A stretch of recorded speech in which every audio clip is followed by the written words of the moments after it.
Alright guys, thanks for stopping by, I appreciate it. Sorry, I've been super busy lately, and I really haven't had time to talk about the videos and all that, so I apologize about that. But on the way out the door right now, so I just wanted to say, I actually fell asleep for like 2 hours, so that's why this video is coming out late.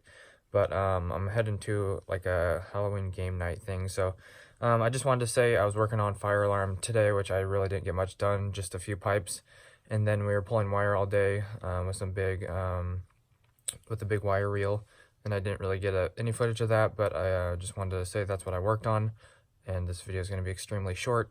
Actually, I was thinking for a second I was doing a voiceover, but I'm not, so I'm just going to throw this at the end. But I hope you enjoyed, and yeah, I'm still looking for a giveaway winner. I don't think anyone claimed it, so I think it's going to go on to Jarrett, if I'm correct, if that was the third person.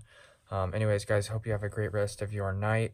God bless. I will see you tomorrow on Friday, and hope you guys have been doing good, and I'll get back to you better videos soon. Sorry about that, and I'll maybe try to do something over the weekend if I have time for like a Corvette video or something. But anyways, I'm running late already, but that's all I gotta say for you guys. I'm just gonna put this video out real quick. Hope you guys enjoyed. God bless. Have an awesome rest of your day. Peace out.